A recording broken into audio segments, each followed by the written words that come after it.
Stockdale s'est infligé une blessure presque mortelle pour montrer à ses tortionnaires qu'il préférait mourir plutôt que capituler.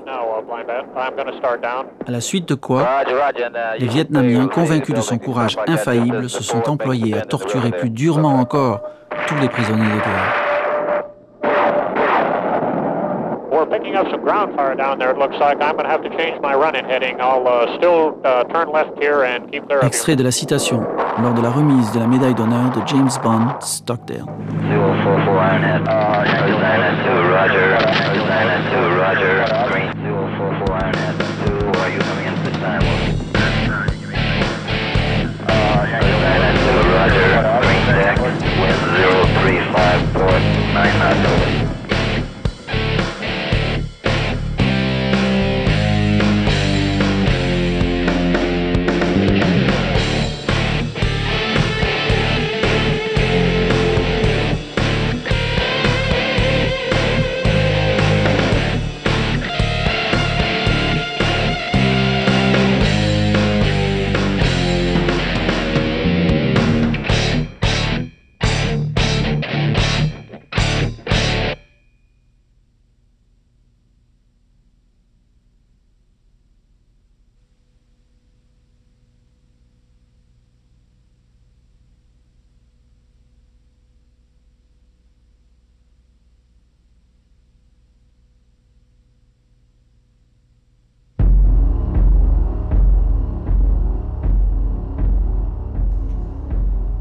Le mot héros est tellement employé aujourd'hui qu'il en est devenu vide de sens. Une victime est une personne qui se retrouve accidentellement en mauvaise posture. Un héros est une personne, homme ou femme, qui se retrouve en mauvaise posture pour avoir voulu protéger un idéal. James Bond Stockdale est un vrai héros. Il va réussir en effet, alors qu'il est jeté en prison et maltraité par l'ennemi, à trouver le moyen de faire rentrer ces hommes sains et saufs à leur base. Stockdale doit beaucoup de son énergie au soutien que lui apporte sa femme. Il en puise aussi beaucoup au plus profond de lui pour être capable de rester en vie et de résister aux pires tortures et à l'isolement total qu'on lui fait subir. C'est en cela qu'il est un vrai héros, qui par son exemple va inspirer bon nombre de ses contemporains. James Bond Stockdale est né le 23 décembre 1923 et grandit à Abingdon, en Illinois. Très tôt, il montre qu'il est quelqu'un qui assure, que ce soit au foot, au basket ou en athlétisme, ou que ce soit au lycée, d'où il sort second de sa promotion. En 1943, ce jeune homme du Midwest devient l'aspirant Stockdale à l'Académie navale. Cette période passée à Annapolis va changer sa vie à plus d'un titre. D'abord, c'est là qu'il rencontre Sybil. Ma prof de chimie à Sainte-Catherine était fiancée à un jeune aspirant de la navale. Un jour, elle m'a proposé de l'accompagner à un rendez-vous surprise avec des copains à lui. Stockdale, qui sortait d'une mauvaise expérience, avait dit à son copain qu'il n'irait pas au rendez-vous sans nous avoir vus et avoir choisi sa cavalière. Bien sûr, il ne savait pas que ma colocatrice mesurait 1,83 m. Il m'a choisi en fait à cause de ma taille et aussi parce que j'avais une voiture. Alors j'ai toujours pensé que j'avais été choisie à cause de ma taille et de ma voiture. Elle avait une voiture. En plus, c'était rare en 1946, juste à la fin de la guerre. Un superbe petit cabriolet avec lequel elle est venue me chercher plusieurs fois. Et c'était vraiment en plus. Le beau jeune marin séduit la belle jeune fille. On bavardait en marchant dans le centre-ville.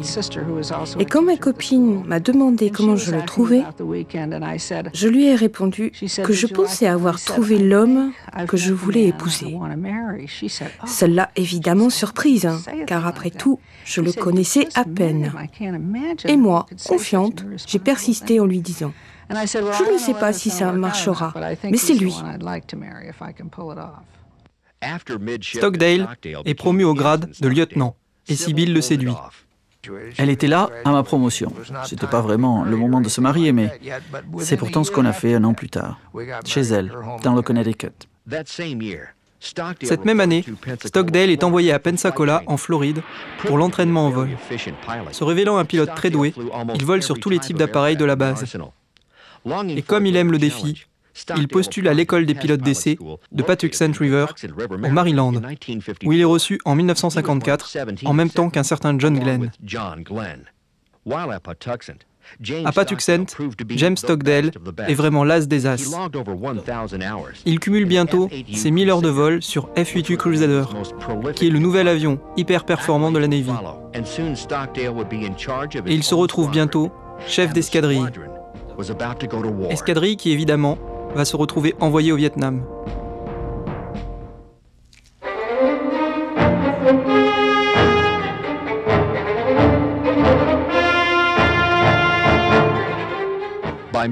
Nous sommes à la mi-été 1964, au moment des événements du golfe du Tonkin qui vont servir à la déclaration de guerre américaine contre le Vietnam.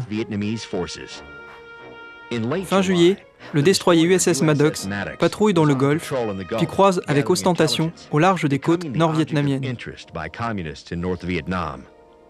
Du 21 juillet au 1er août, le Maddox croise librement le long d'une route déterminée en longeant la côte nord-vietnamienne.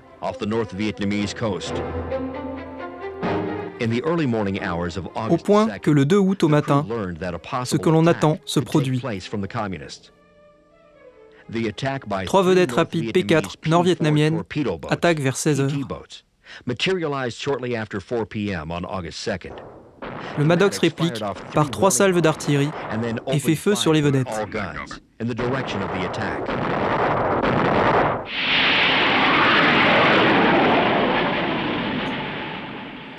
4 F-8 Crusader, emmenés par le capitaine James Stockdale, décollent du porte-avions USS Ticonderoga et participent également à cet accrochage.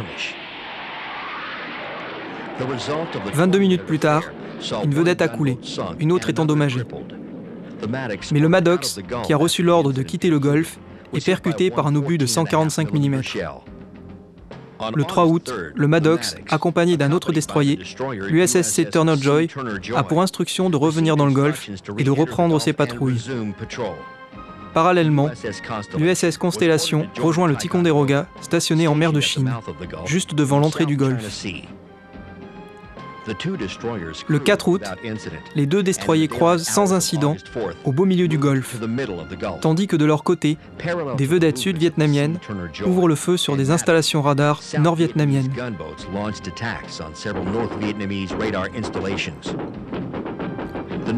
C'est assez pour que les Nord-Vietnamiens soient convaincus de l'implication des bâtiments américains dans ces tirs. À 20h41, à en croire la version américaine, les destroyers détectent sur leur radar des mouvements de bateaux fonçant dans leur direction. Les documents de navigation ont enregistré, il est vrai, un changement de course des 2 destroyers destinés, semble-t-il, à éviter des bâtiments inconnus. À 22h39, les destroyers signalent un bâtiment ennemi à moins de 3000 nautiques. Ils reçoivent l'ordre de faire feu.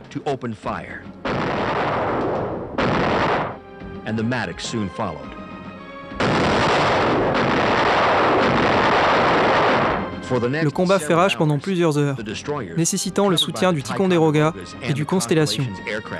Les rapports disent qu'ils ont évité les torpilles et qu'ils ont fait feu contre l'ennemi. On connaît aujourd'hui les termes de la controverse sur ces incidents. Pour les hommes présents sur place, il n'y a guère de doute.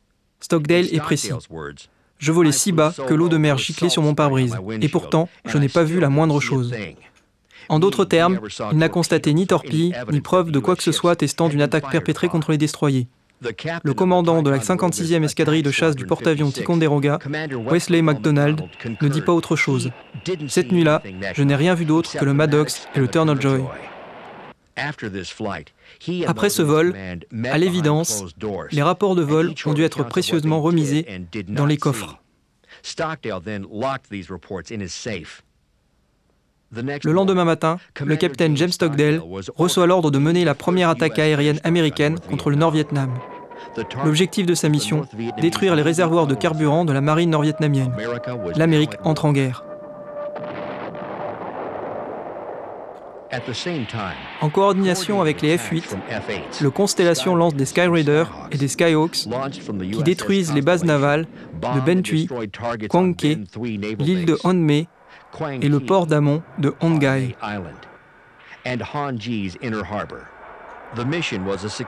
La mission est un succès. Les raffineries sont détruites à 90%.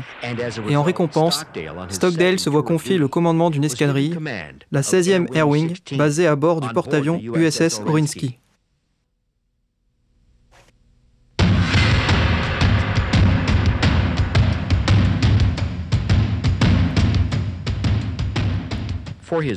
Stockdale, désormais commandant, va multiplier les prouesses à la tête de sa nouvelle escadre.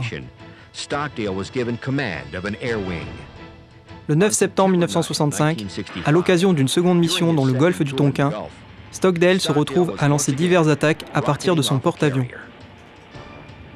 Pour notre dernière journée en mer, mission nous avait été donnée de détruire le pont de Thanhua. Le lendemain, on partait sur Hong Kong. Je laisse donc mes gars prendre possession de leur F-8. Nous sommes un groupe de 27 au total. Et moi, je me mets en réserve, sur l'aile de mon escadrille, juste pour le cas où... Ce qui devait être une opération de routine va mal tourner. La météo nous annonce une visibilité zéro sur le pont. C'est-à-dire une visibilité nulle au niveau de la mer. Autrement dit, mission impossible. Je propose donc au chef de la 163e escadrille de décrocher avec moi pour une petite balade. Objectif, prendre du champ et larguer nos bombes. Je connaissais une zone plus au nord où je larguais souvent mes excédents. J'étais allé encore la veille. C'est là que j'accomplissais ce qu'on appelle l'accouchement du serpent. Tellement on rase le sol. Voilà que soudain, de la zone tranquille, jaillit un déluge de feu. Je venais de me délester de ma cargaison quand, malgré le bruit de mon zinc, j'entends des explosions à ma droite. Alors, je regarde et découvre juste sous moi un canon de 57 mm monté sur roue. T'es pas là hier, mais bon, aujourd'hui il y était. Je me retrouve avec l'avion en flammes, le temps de m'éjecter, tout est allé très vite. J'étais si bas que la descente ne pouvait pas être très longue. Stockdale parvient à s'éjecter, mais n'en a pas fini avec le danger. Des balles transpercent mon parachute, qui s'accroche un temps à un arbre. Je touche enfin le sol. Le temps de me relever, je suis nez à nez en plein village avec un attroupement de jeunes. Des jeunes qui auraient pu être de n'importe où accourus pour défendre l'honneur de leur village. Et là, ils me tabassent. Je suis très surpris d'ailleurs, mais bon, ça dure plusieurs minutes. Et je n'avais pas vraiment conscience de ce qui se passait. Alors un gars en civil avec un casque colonial s'est pointé, faisant hurler son sifflet. Il m'a pris en charge. Voilà comment notre race se retrouve prisonnier de guerre. Je suis arrivé à la prison sur une civière. Après un bon bout de route en camion, en direction de Hanoï. Le dimanche matin, j'ai regardé autour de moi et vu cette prison. Le conducteur de camion est entré, amenant quelqu'un. Et ensuite, L'officier est sorti avec lui et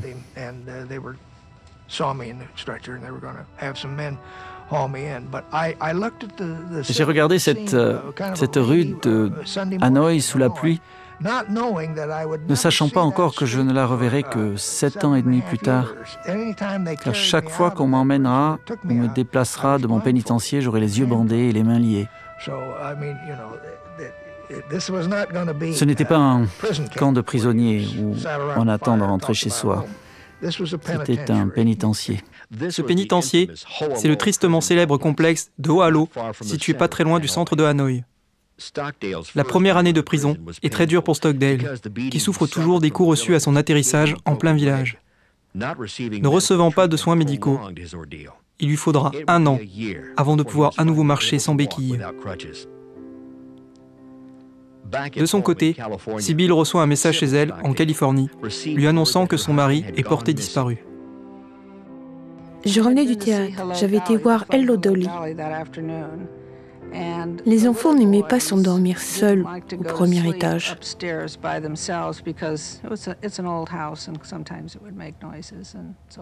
Je regardais la télé dans ma chambre en attendant que les enfants s'endorment. Et j'ai entendu frapper vers 22 heures. Jimmy, qui avait 14 ans, était en train de parler à quelqu'un. Et je me demandais qui pouvait bien être là à cette heure. J'ai traversé la chambre et ma meilleure amie, Dorian, montait les escaliers. Et j'ai dit, mais qu'est-ce que tu fais là? Elle m'a pris dans ses bras et m'a dit, Jimmy est porté disparu. Je me suis dit, comment est-ce possible?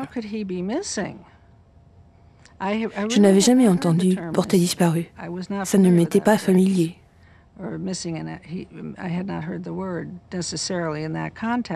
J'ai pensé, comment peut-il être manquant? On ne peut pas être manquant. C'est la seule pensée qui m'est traversée l'esprit. Il était listé comme porté disparu en mission. Et son nom est resté sur la liste pendant 8 mois. Sybil était une épouse, mais aussi une mère de famille, et elle s'inquiétait pour son mari. Elle craignait aussi d'avoir à élever sa famille seule. Je me suis dit qu'il fallait que je décide en moi-même si disparu voulait dire être mort ou vivant. Pour moi, Jimmy était vivant. Quelles étaient les solutions que j'avais? Devenir alcoolique? Hurler ma douleur à la face du monde? Ou faire du mieux que je pouvais? Seule cette dernière option m'a paru jouable. Sybil aimerait entrer en contact avec d'autres femmes de disparues.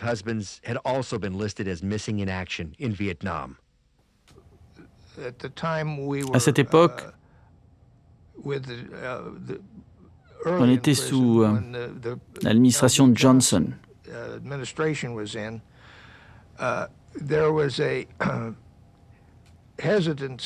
Il faisait tout pour empêcher les épouses de s'organiser, car il ne voulait pas être ennuyé par les femmes de pilotes abattus qui étaient de plus en plus nombreuses.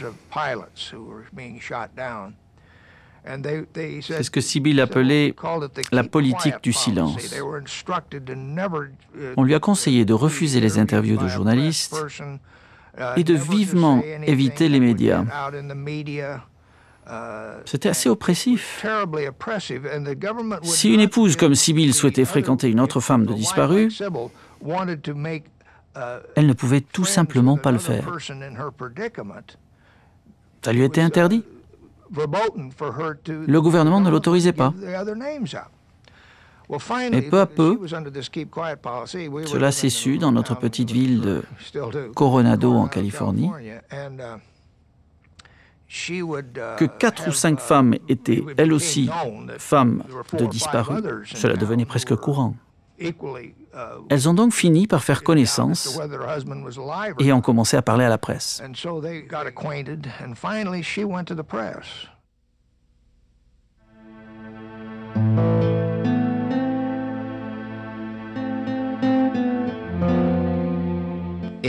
Un miracle se produit pourtant au bout de 7 longs mois. Le 15 avril 1966 au matin, je suis sortie pour aller faire des courses. J'ai pris le courrier dans la boîte aux lettres et j'étais découragée, car comme toujours, il n'y avait que des factures, des publicités. Et soudain, j'ai réalisé que la lettre écrite à la main, que j'avais prise pour une circulaire, semblait familière et je me suis dit alors, ce que je vois est l'écriture de Jimmy. Et j'ai retourné l'enveloppe. Il y avait 4 timbres vietnamiens, estampillés de Hanoï. Puis je regardais celle d'à côté. Elle n'était pas de la main de Jimmy. Au dos, l'adresse était mal rédigée, par une main étrangère, avec des mots étrangers. Et il y avait aussi un timbre dos de Hanoï. Devant moi, il y avait quelque chose qui prouvait qu'il avait survécu, qu'il avait été en mesure d'écrire une lettre. Mais peut-être était-il mort après. Et j'ai pensé, laquelle vais-je ouvrir en premier? Je me suis dit, s'il est mort, je préfère le savoir. J'ai donc ouvert la deuxième d'abord. Celle-ci était écrite avec une écriture noire, inconnue. Mais pourtant, il s'agissait bien de Jim. Puis je suis revenue à la première lettre. Jimmy avait écrit celle-là, après Noël 1965, et la deuxième avait été écrite en février 1966. Sibylle est heureuse de savoir son mari vivant, mais le contenu de la lettre la perturbe. Dans la première lettre, il dit qu'il n'a pas vu un Américain depuis qu'il a été abattu, qu'il a perdu du poids. Tout était cohérent. Et puis tout à coup, il s'est mis à parler de ses copains, de Paul Engel qui voulait que j'aille voir, pour lui rembourser 2 babioles qu'il lui devait. Ça n'avait aucun sens. Paul et sa famille habitaient maintenant à 600 km de chez nous. Et puis, il parlait de Bobby, Tom, Baldy et Red Dog. C'était délirant. Et sa deuxième lettre, elle commençait par cette phrase. Quand on parle du Vietnam, on pense à la chaleur des tropiques. En fait, il fait froid et sombre en plein midi. Et puis, il lui parle du livre de Kessler. Là, j'ai compris qu'il m'envoyait un message. Qu'on le torturait de manière barbare, comme dans le livre. Comme la Navy nous avait demandé de lui signaler tout courrier qu'on pourrait recevoir, je les ai appelés. Ils m'ont envoyé des agents pour vérifier ces courriers. Je leur ai dit combien j'étais inquiète, et ils ont tenté de me rassurer. Mon contact, un certain monsieur Steele, m'a rappelé quelques jours après pour me dire de ne pas m'inquiéter du délire de Jimmy.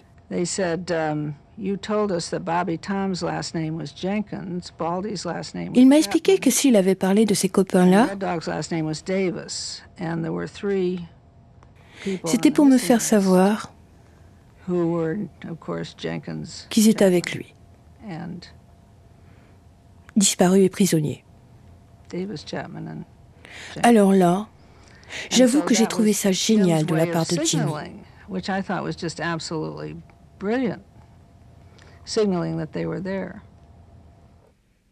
La Navy m'a alors demandé si je voulais bien me rendre à leurs frais à Washington pour rencontrer le commandant Robert Burroughs. J'ai tout organisé à la maison pour les enfants et je suis partie toute excitée. Et sans vouloir me vanter, je pensais pouvoir être importante. Jimmy voulait s'occuper de ses frères pendant la journée et on avait une babysitter la nuit. C'était mon premier voyage en tant que femme de prisonnier. Là, on m'a expliqué qu'on pourrait essayer de correspondre de manière codée avec mon mari, si j'étais d'accord pour le faire.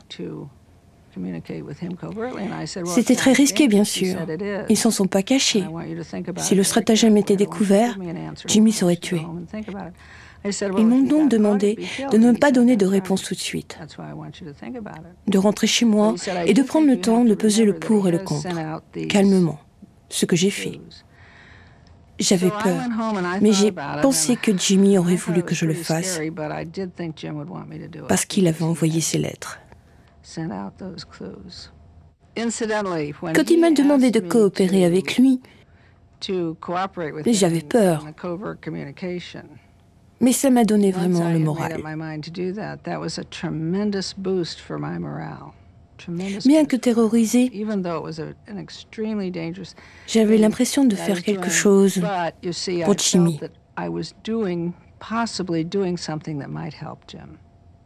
Et le pire, ça aurait été de rester là, à ne rien faire. Il faut avoir l'impression de se battre.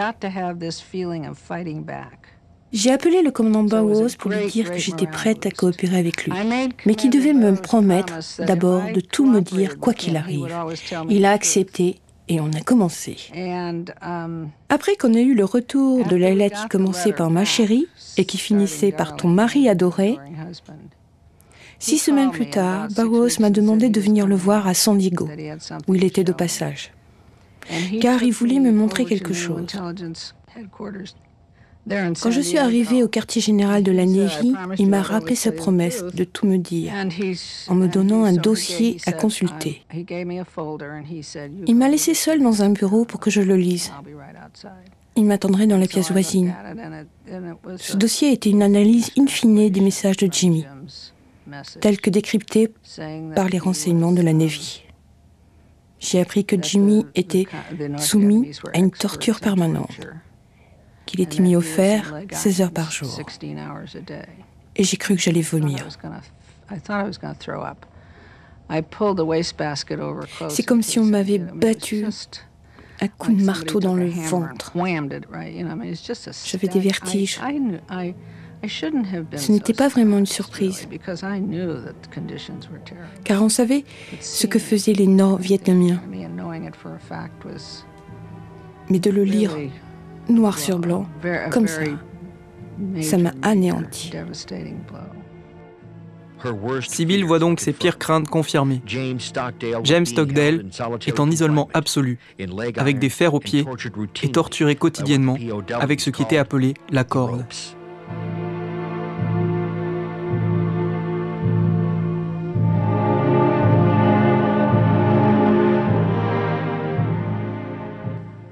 Jim Stockdale est enfermé dans les murs de cette prison infâme, tristement connue sous le nom de Hanoi Hilton. Il rencontre alors 3 hommes qui deviendront ses tortionnaires. Dans ces 3 personnes, il y avait d'abord Cat. C'était un homme cultivé, parlant pas très bien l'anglais, mais il allait l'apprendre plutôt vite et bien, et on serait très très fier. Il n'était qu'un visage à l'arrière-plan.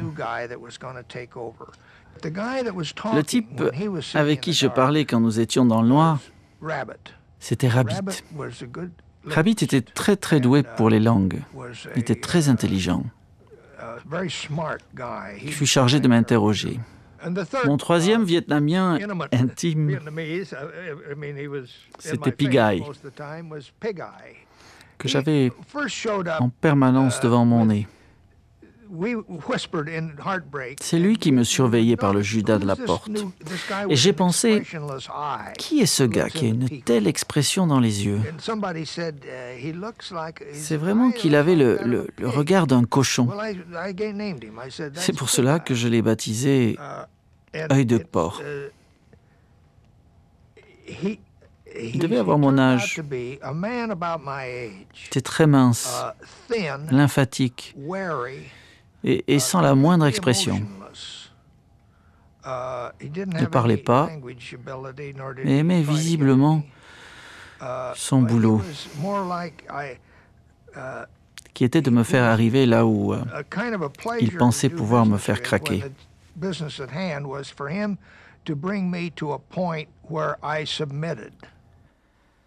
Les Nord-Vietnamiens ne s'embarrassent pas de loi internationale ratifiée en octobre 1950 qui interdisait l'usage de la torture.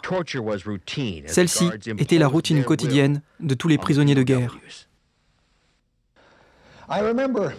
Je pensais souvent à ce bouquin que j'avais lu du psychanalyste Carl Jung. Il y parlait de l'opposition entre la peur et la culpabilité que l'on peut ressentir et qui fait naître un sentiment de complaisance. J'ai vraiment gardé ça au fond de moi. Ça m'a beaucoup aidé à tenir, de savoir combien on est déstabilisé par la souffrance. Et bien sûr, dans notre cas, le syndrome peur-culpabilité qui était le suivant. La culpabilité que l'on ressentait était due au fait que l'on anticipait la possibilité de ne pas être à la hauteur de la souffrance de la corde. Et la peur venait immédiatement après qu'il nous frappait. C'était beaucoup de souffrance. Stockdale apprend à composer avec ses souffrances et à endurer bien au-delà de ce qui est physiquement et moralement tolérable. Personne ne peut gagner contre ce système. Je ne connais pas un Américain qui puisse prétendre y être arrivé. Le voyage commençait toujours de la même manière. Une sanction effectuée par un officier, ponctuée de coups de barre de fer, frappés au sol comme pour un effet dramatique, suivi de longues sessions où les chevilles ferrées étaient attachées à une barre. Puis il sortait les cordes, parfois de chanvre, et il commençait le traditionnel procédé où vous êtes assis très droit, on vous attache les bras vers l'arrière jusqu'à ce que vos épaules se touchent. Puis viennent les séances de marche à pied sur votre dos, la tête tirée vers l'arrière, les bras arrachés par les cordes tendues, les orteils écrasés, jusqu'à ce qu'enfin on vous jette sur un tabouret pieds et poings liés pour vous questionner et vous faire craquer. Tout ce qui vous reste, c'est la douleur, l'envie de vomir, la claustrophobie, le fait de savoir que votre corps ne vous servira plus à rien de bon pendant des semaines et des semaines. Alors vous vous dites, je jette l'éponge. Heureusement toutefois qu'il y a des règles en nous, des principes, voire des slogans aussi. Essayer de les appliquer vous redonne un peu de fierté. Car rien n'est plus dégradant émotionnellement que d'accepter volontairement de renoncer ou d'abandonner en cours de route. C'est déprimant et insupportable de ne pas aller jusqu'au bout.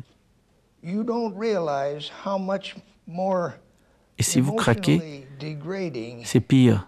Le supplice est moral, car vous avez perdu toute estime de vous-même. Il vaut mieux apprendre à passer au travers, car c'est moins dur encore d'en baver physiquement. Plus vite vous vous vendez, plus dur sera la suite. Ils vous feront tout faire. Crier au ministre. Ils vous humilieront. Vous serez la risée de tous. C'est à tout cela qu'on pense à ces moments-là, pendant leur beau voyage. Mais bon, au bout du compte, on craque. Et il faut leur donner notre soumission.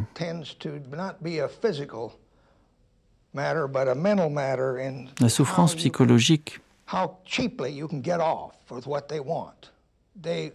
encore une fois, ils veulent nous humilier, nous demander d'écrire une lettre au ministre de la Défense, quelquefois même au ministre des Affaires étrangères. Alors, quand le type vous dit ça, vous vous dites c'est n'importe quoi. Et tout Américain qui va lire cette lettre n'en croira pas une ligne. Mais il faut être conscient de ce genre de choses.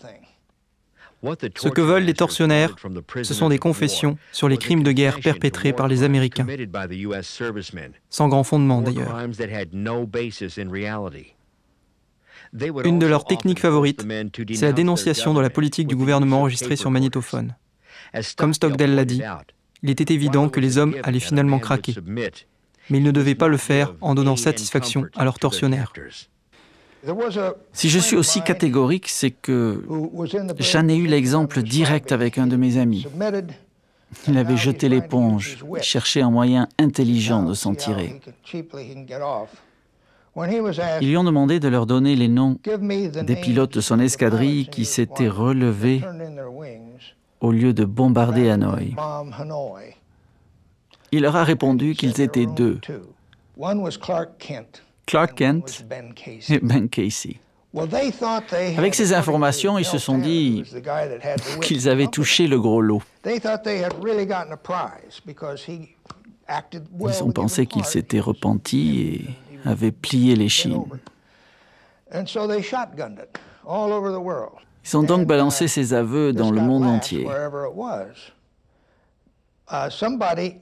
Quelqu'un a envoyé un journal de San Diego, le San Diego Union Tribune, je pense, au commissaire politique. Ils l'ont lu et ils ont vu qu'ils avaient fait rire absolument tout le monde. Stockdale puise son énergie et sa force intérieure à deux sources indispensables. La première, l'espoir que lui apporte sa femme Sibylle. L'autre source, c'est une adhésion ancienne à la philosophie stoïcienne qu'il avait découvert à l'époque où il étudiait à Stanford auprès du célèbre philosophe Phil Rhinelander. Ainsi, Stockdale recrée l'idée de l'ordre au sein même du chaos où il est plongé. L'idée vient à ses compagnons et lui-même de baptiser les différents espaces du pénitencier d'après le nom des rues de Las Vegas notamment. Un endroit que les pilotes connaissent bien, mais inconnu de leurs geôliers. Il parvient toujours à déjouer leur stratégie d'isolement en communiquant avec ces hommes en utilisant une bouteille dans les toilettes comme boîte aux lettres.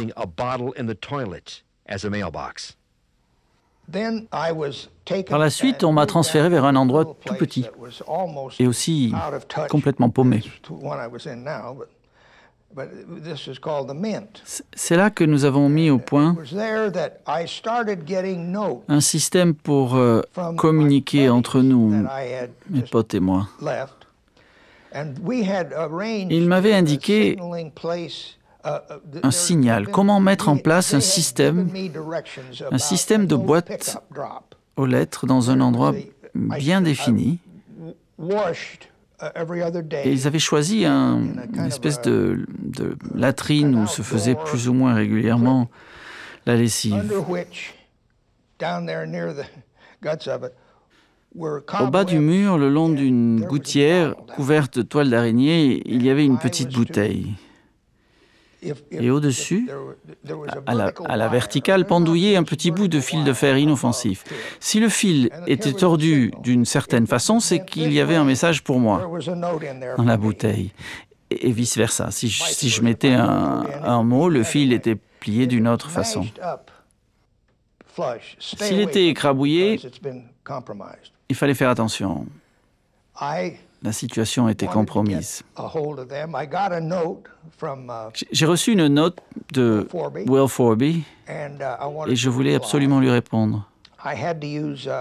Il ne restait plus qu'à improviser une espèce de papier toilette et de l'encre à base de crottes de rat.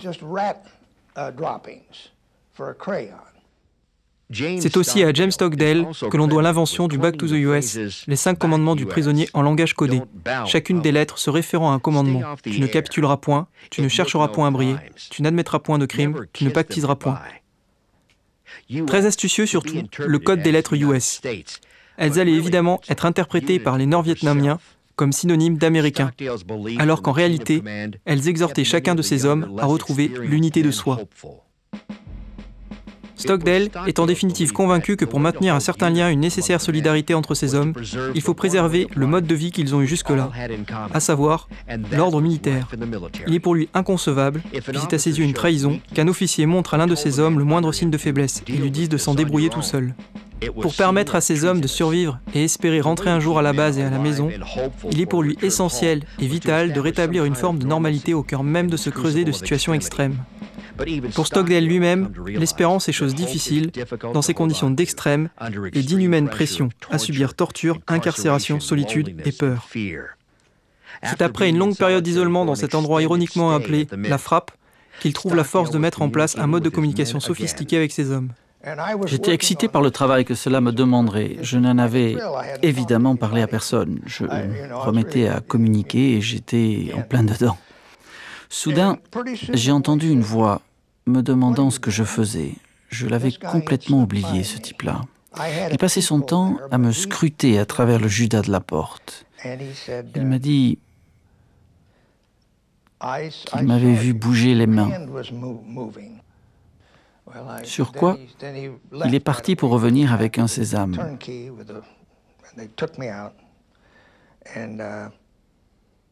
Ces hommes m'ont libéré.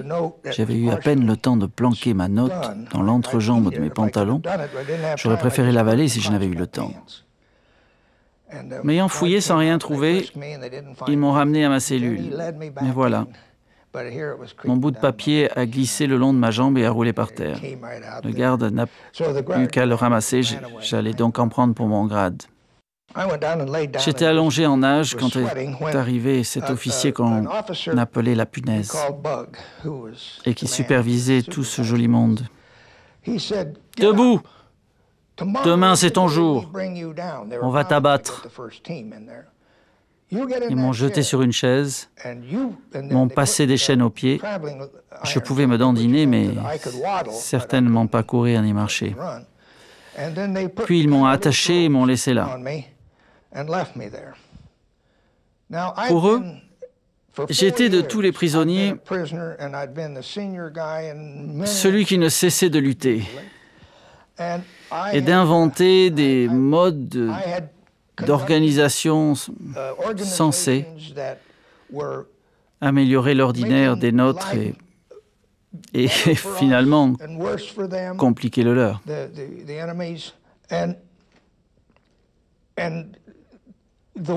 Il fallait voir comment ils s'y prenaient quand ils avaient sous la main un mouvement bien en place, avec un chef identifié, en l'occurrence moi. Ils interrogeaient tout le monde pour essayer d'en savoir plus sur la nature de l'organisation, sur son envergure, sur ses éventuels relais à l'extérieur. C'était notre cas. Nous avions mis au point un système utilisant les nouveaux arrivants qui étaient redistribués vers d'autres camps. Ils ressortaient avec nos messages. Il y avait de temps en temps des purges et certains mouraient. Je suis senti responsable de leur mort. Jusqu'au jour où je n'ai plus su vraiment si c'était la chose à faire. Le doute me rongeait et ça me déprimait de ne pas voir le bout de tout cela. Aussi, ai-je décidé de régler la note et de partir. J'avais une idée et je savais comment le faire. J'ai éteint la lampe, broyé l'ampoule dans la main, en ai récupéré les éclats pour me les enfoncer dans ma chair, au poignet que je pressais fort jusqu'à ce que le sang gicle.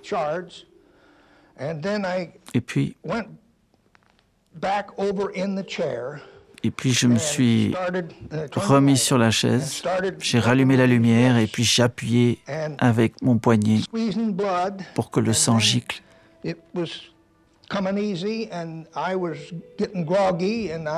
Et puis, je suis tombé sur mon visage.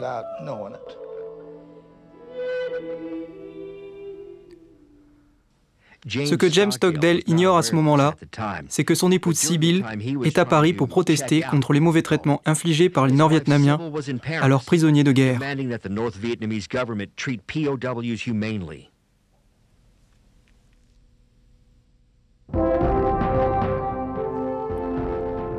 D'un côté, James court-circuitait le système de ses geôliers, de l'autre, Sybil organisait le combat des épouses de prisonniers.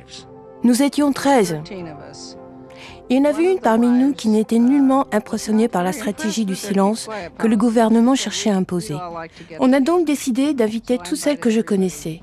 Vous savez, le bouche à oreille nous a vite amenés à San Diego. Quelques épouses de gars de la Navy et on y était. J'ai organisé un déjeuner. Elles sont toutes arrivées vers midi. Et à 17h, tout était encore là. C'était la première fois que nous rencontrions d'autres femmes dans la même situation. Nous avons échangé des informations.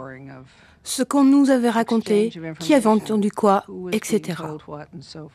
Surtout, nous avons décidé de nous revoir régulièrement, tous les mois, de former un groupe qui pourrait s'appeler quelque chose comme les femmes de l'escadre. Nous avons bien sûr essayé d'inviter un responsable de Washington à venir nous rencontrer à San Diego. Enfin, nous avons écrit individuellement et aucune réponse. Nous avons donc décidé de nous organiser en mouvement. J'ai cherché dans le dictionnaire un mot qui pourrait nous convenir. Je suis tombée sur ce mot de ligue. Et nous avons fondé la Ligue des femmes de prisonniers de guerre américains au Vietnam. On a pris une adresse, imprimé des documents, élu un bureau. Nous avons écrit à Washington pour qu'un responsable du département d'État prenne la peine de venir nous voir. Moins de 3 semaines plus tard, l'adjoint Harriman était parmi nous. Là où elle n'avait pas daigné répondre aux lettres individuelles, l'administration réagissait sans délai à notre organisation. Une belle preuve, s'il en était, de la nécessité de nous unir. Sybil et sa ligue accueillent sans complexe le nouveau président élu des États-Unis d'Amérique.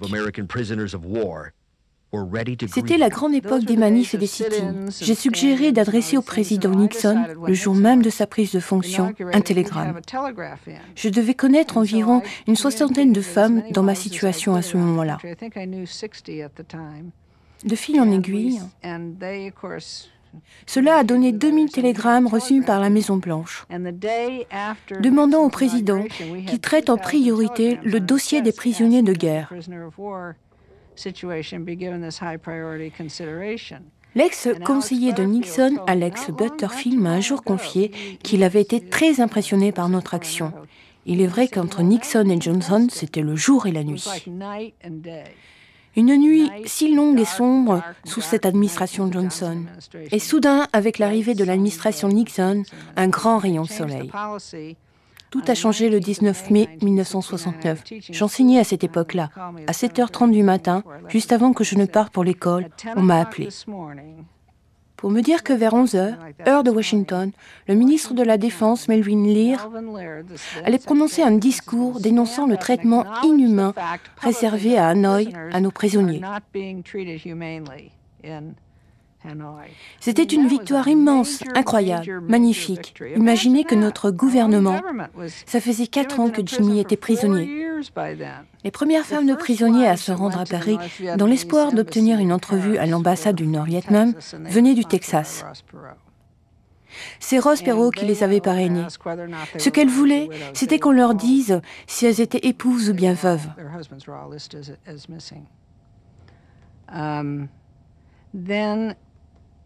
Nous nous sommes dit que la Ligue devrait avoir une représentante à Paris. Nous n'étions même pas enregistrés en tant que mouvement. Nous n'étions qu'une représentation de famille. Mais la magie du mot Ligue nous avait imposé. À Paris, la Ligue n'hésite pas à défier son propre gouvernement et sa délégation auprès des pourparlers de paix et exige du gouvernement nord-vietnamien qu'il publie la liste complète des Américains détenus dans ses prisons. Nous sommes partis à 6 pour Paris. J'étais littéralement morte de peur, car j'étais en pleine correspondance codée avec Jimmy. J'étais terrorisée à l'idée que les Nord-Vietnamiens le sachent et me démasquent.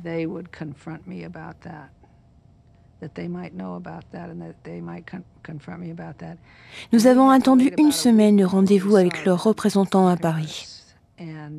Je ne vous dis pas les insomnies, la gorge serrée, la panique. J'avais de très bons cachets pour dormir. Ça m'aidait un peu, mais j'avais toujours peur. Nous avons été reçus à l'ambassade nord-vietnamienne. Après qu'on ait commencé les débats, le numéro 2, Xuan Lang, qui était le second en charge de tout cela, m'a accueilli d'un « Nous savons tout de vous, Madame Stockdale ». Mon Dieu, j'ai failli m'évanouir. Et sortant de ces dossiers, des coupures de presse où on me voyait assis sur les marches du Capitole pendant une de nos manifs, il a tenu à préciser qu'il savait parfaitement que j'en avais été l'instigatrice. Je me suis sentie mieux du coup.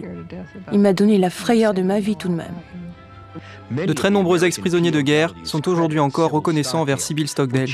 Elle a véritablement contribué à soulager sensiblement leur vie de prisonnier.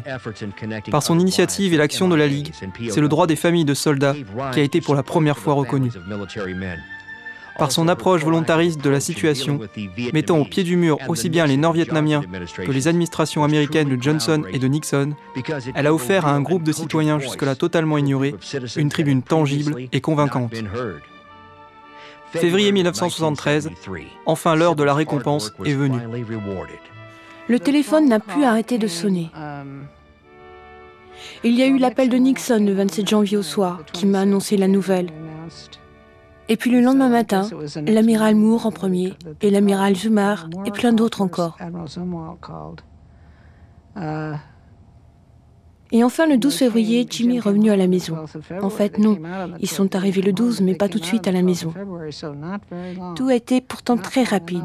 Et cela va sans doute vous paraître bizarre si je vous dis que ça a été presque trop rapide. Enfin, je veux dire, il s'est passé tant de temps. Je voulais être bien prête, me faire toute belle. J'aurais voulu maigrir un peu. Toutes ces petites choses, quoi. Ils ont atterri sur la base militaire de Clark. C'est là que je l'ai revu pour la première fois, à la télé.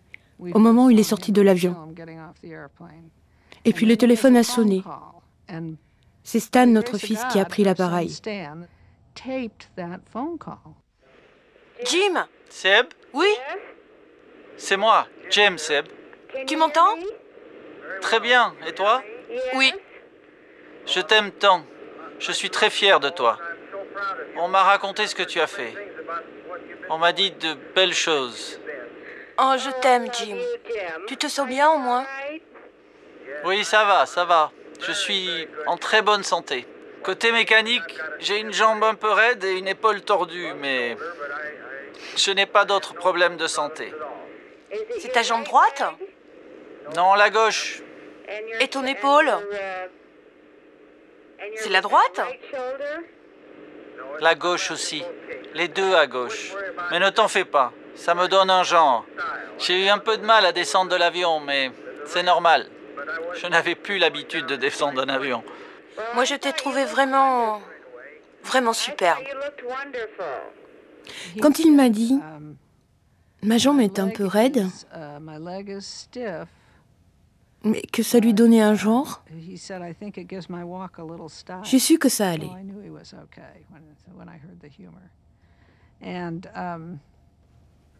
Il n'avait pas perdu son humour, mais ça me faisait drôle de parler comme ça à mon mari après 8 années de silence. Et en même temps, c'était tout naturel. En reconnaissance de sa résistance héroïque et de son sens du sacrifice, fût-ce au prix de sa vie, le contre-amiral James Stockdale reçoit en 1976 la médaille d'honneur du Congrès. En reconnaissance de ses actions à la tête de la Ligue nationale des familles de prisonniers et de disparus en Asie du Sud-Est, Madame Sybil Stockdale est décorée de l'Ordre du service public de la Navy. Elle est la seule épouse d'officier à avoir reçu cette distinction. Stockdale prend sa retraite en 1996 avec le grade de vice-amiral. Sybil Stockdale a prouvé qu'une épouse de la navale peut avoir autant de détermination et de courage que son officier de marine. L'amiral, quant à lui, est d'une espèce rare. Courageux dans les situations les plus désespérées et conscient en même temps que l'union peut effectivement faire la force.